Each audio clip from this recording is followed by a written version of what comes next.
Why speak of the environment in the context of a religious community, in the context of a worship service?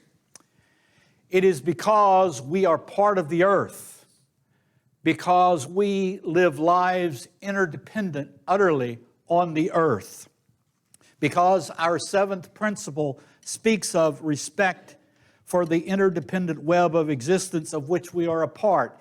If there would be a deity upon which many people within the UU community agree is the deity of choice, it would probably be the interdependent web of existence of which we are all a part, which also extends far beyond our own horizons. We speak of the environment in the context of a religious service because human beings are disrupting the natural order of things, and that must stop, and if it doesn't, it will be to the peril of our generation and those which follow. Climate change is real.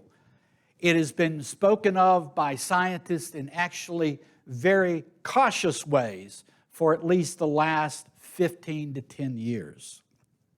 The United Nations issued a report recently which stated the following: escalating synergies between disasters, economic vulnerabilities, and ecosystem failures are escalating the risk of a global collapse scenario. The report does not suggest that this is inevitable. It did not state when it's happening.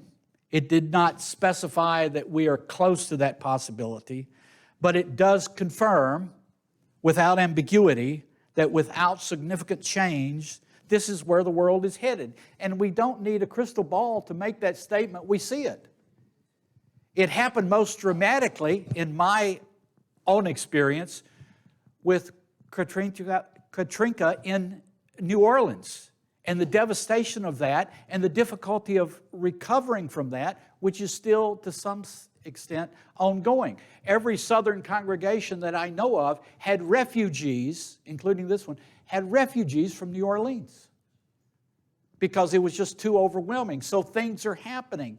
And Fort Myers got annihilated about a month or two ago. Well, we don't even see that on the news. But those people are affected and will be affected. I just saw yesterday pictures in Daytona Beach, a place I've been to many times, and it was devastated. Well, who's going to pay for all this? I talked to my brother-in-law a couple of weeks ago, and he has a condo at Fort Walton Beach, Florida. And he said, well, our insurance for our condo went up from $50,000 a year to $200,000 a year. But they're right on the ocean. Well, how long do you think people are going to just be able to eat those price changes? So things are happening, my friends, and it's just not out in the future. It's just not a wild speculation. The impact of climate change is unevenly distributed. Climate change right now and in the past and in the foreseeable future has a larger impact on indigenous people, communities of color, low-income communities, those with disabilities, children and older people than any other community. That is a fact and will continue to be a fact. Systemic racism and social inequality, which is baked into our system, which must be cast out of our system, has placed disadvantaged people at the front line of the impact of the climate crisis. I could cite endlessly a set of statistics and facts and analysis from scientists and learned people of all types, but I think everyone here grasps the problem. The recent UU magazine, if you get a copy, is about it. Let me grab my copy here. I'll loan you mine. So the most recent UUA magazine covers the climate issue, and it is a wonderful resource for all of us. So there's a lot of information out there, and we know, furthermore, what needs to be done. It's not like we don't understand the problem.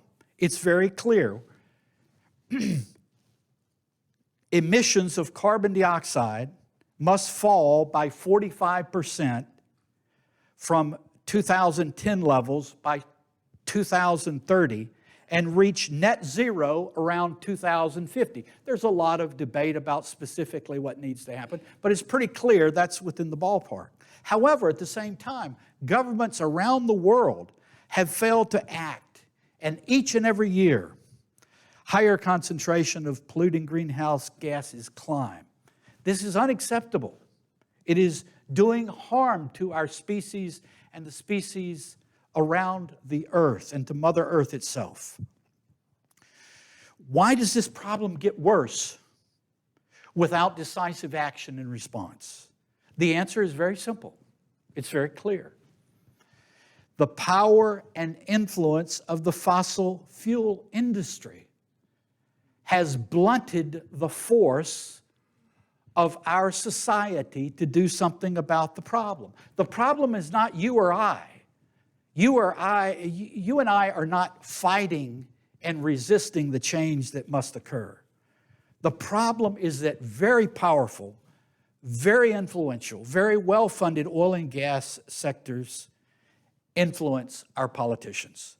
The oil and gas industry generates huge profits and spent $63 million lobbying members of Congress in 2021. $63 million. Do any of us have any kind of money that will compete with that? I don't think so. That's concentrated power. That's a lot of influence. There are good things that are happening. We must not be submerged under a tide of despair. One creative thing that is happening that I am keeping an eye on is a global campaign led by lawyers and diplomats and leaders across the globe to make ecocide, which is the intentional killing of life, an international crime. These people are trying to piece together a means by which laws can be enacted somewhere in the world, or many places in the world, which make the intentional destruction of the environment a crime. All of the major oil and gas companies operate within a legal system. Europe, America, Canada, etc. And so this is a way indeed to exert pressure on the oil and gas industry. At the same time, the push for renewable energy sources is going forward. The Inflation Reduction Act, created in August, delivered $369 billion to put the nation on the path to steep reductions in greenhouse emissions. Central to the plan is the expansion of renewable power sources. So good things are happening. And it's clear where the problem is, and it's clear who is preventing the solution of the problem from happening. That's crystal clear. The question is, for us gathered here, and ordinary people like us, what can we do? And it is ever so important to avoid helplessness. Oh, there's nothing I can do. You can do something. You and I can do something. Fortunately, the UUA has created a template for action for us as individuals and for congregations. It is called the UUA Green Sanctuary Statement of 2030, Mobilizing for Climate Justice. It will be discussed, I believe, at a meeting after this service, to which all are invited, and at which there will be free food. But it has several steps, 4 steps. So it's laid out, and it gives a template for what we can do collectively and as individuals. The first thing is called congregational transformation. What does that mean? It means creating the awareness, commitment, and spiritual and emotional grounding for the work. That's what I am trying to do in my own small way right now. to be aware that this is an issue and that it's linked to our sense of spirituality and being a religious community. And it asks questions, the study asks questions such as, to what extent is climate change addressed in your vision, mission, and goals? What is the level of knowledge of climate change and commitment to climate change among members, staff, minister, and lay leaders? What climate or environmental work is ongoing or necessarily completed? What has been accomplished that we can point to and build on? To what extent is the work being done in collaboration with other faith groups, other congregations, secular organizations, and frontline communities that bear the brunt of this ongoing issue? Worship and celebration. How and to what extent is climate change, including spiritual grounding for ongoing climate work, incorporated regularly into the services? What worship or spiritual practices are helping people ground themselves in this type of work? The second part of their proposal deals with mitigation. It is the action required to reduce carbon emissions, which are the primary cause of climate change. So this is direct action to address the specific and concrete problem. What is the carbon footprint of this fellowship right now? What are the most impactful and cost-effective ways to lower that footprint? What are the most impactful and feasible opportunities for members and friends to reduce their own personal or family carbon footprints? How can members and friends be encouraged to consider doing this work?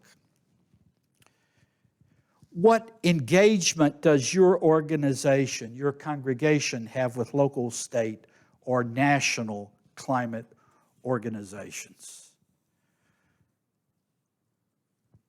Let me pause. I don't know of any religious organization in America where the governing body or the leadership has articulated so carefully what we can do about climate change.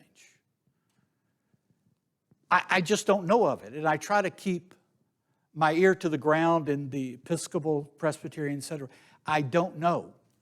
So what is being offered in this is an opportunity for us to address the greatest crisis that humanity has ever faced, self-caused crisis it's ever faced.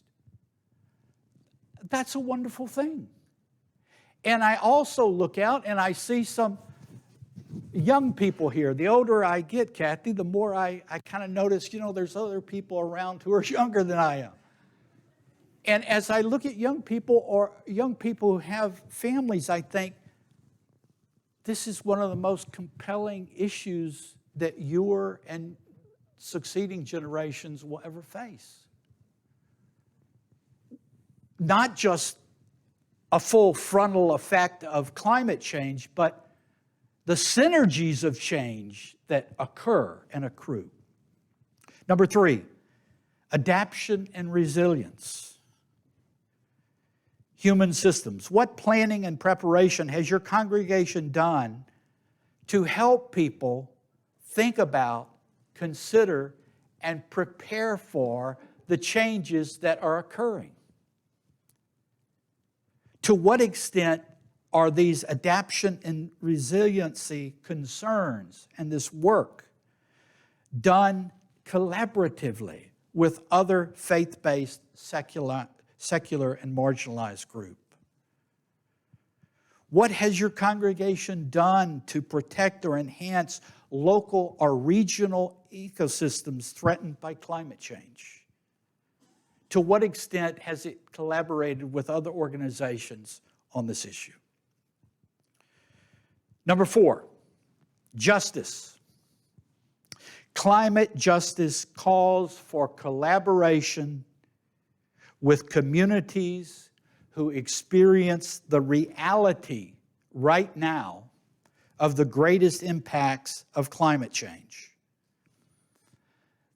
These impacts are disproportionately experienced by those who, A, are historically oppressed and least responsible for the crisis. B, with the fewest resources with which to face the crisis, while already under environmental stress, and future generations. There is a town in Alabama that was settled by former slaves. It's in South Alabama, or Lower Alabama, L.A., called by some. That's a joke. Anyway, so in this town, in this area, it was settled by black people who were descendants of slaves after the Civil War. And they were inordinately proud of the community that they created, based to a large extent on farming, cultivated over decades. If you go to that city today, and that area, it's not just a little town or city, but it's an area. If you go there, you will find that huge industry and various kind of companies that are polluters of the highest order surround the property which is owned by those black people. And in fact, it is such an infamous place that there is a Netflix special about it, that you can check it out. But it's just mind-boggling. It's an incredible example of white supremacy in America, in Alabama specifically, saying, well, here's what we think of you. And the same thing, perhaps less intensely, happens all over this country. The marginalized people are those who are bearing the brunt of our malfeasance as a species to protect the environment. What work is your congregation doing to understand the connections between climate and social justice issues? To what extent is the intersection of climate and social justice understood by the congregation, its leaders, its ministers, its staff, and its members? What work has your congregation done to prepare to be an effective partner with marginalized community? What is the congregation doing to collaborate and support frontline communities where social action and climate justice are most called for? This is a roadmap, and I've just given the highlights of it to give you a sense of what it is about. But it is a roadmap for helping us as individuals and as a community to throw off our helplessness and to do something. Perhaps the greatest challenge we face is our own lassitude, our own indifference, our own sense of helplessness, our own sense of powerlessness, our own sense of, well, somebody else will take care of this problem. We ask, what can we do? And we often say, well, I don't know, or I'm not able, or something, but we can do something. And we have a roadmap to do something. Greta Thunberg is a young girl from Sweden.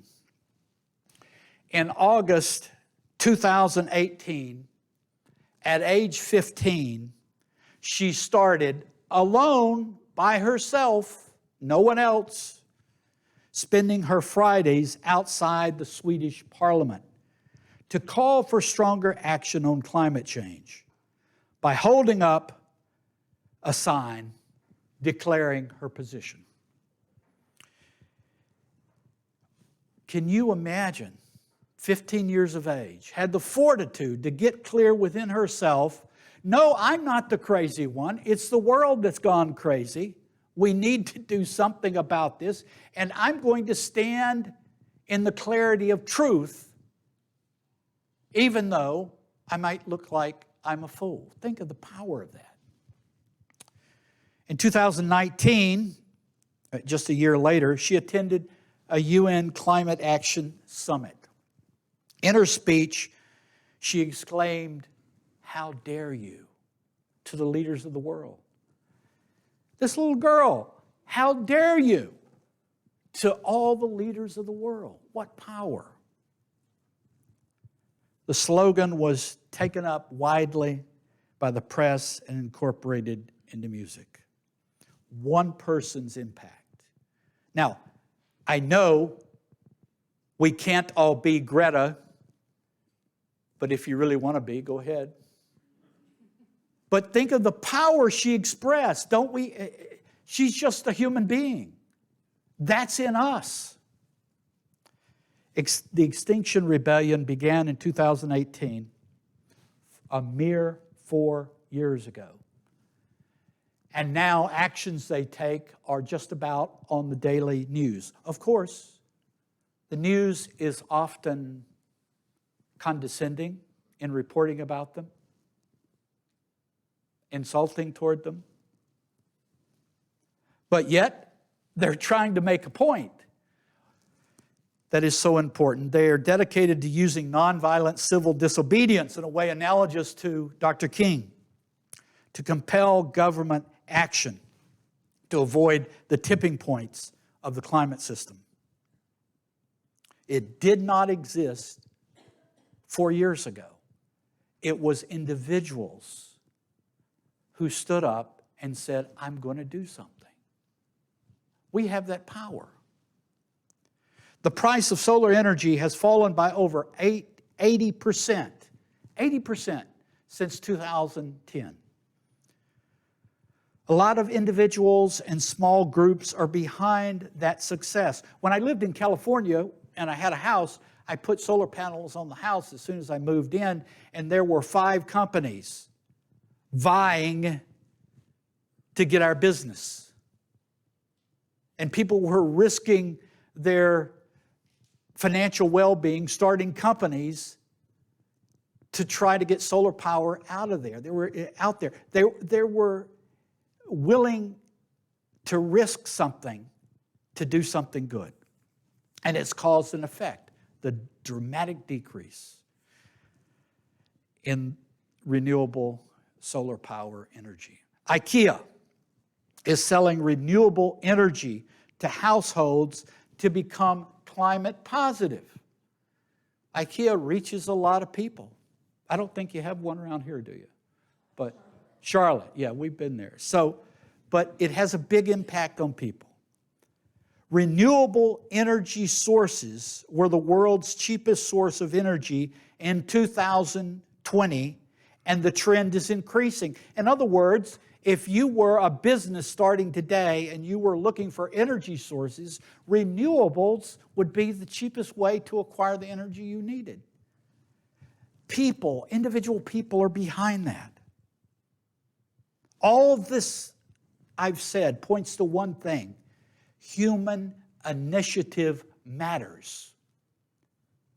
And personal empowerment matters. You are powerful.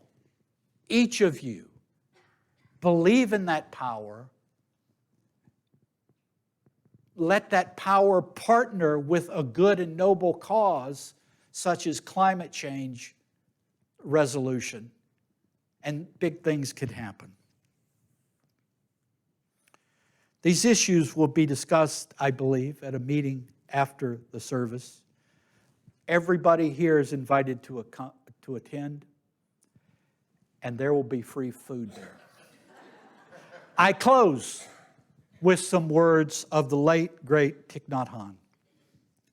You carry Mother Earth within you. She is not outside of you. Mother Earth is not just your environment. So breathe in and be aware of your body, which is one with the earth and all living things. Look deeply into it and realize you are the earth, and your consciousness is also the consciousness of the earth.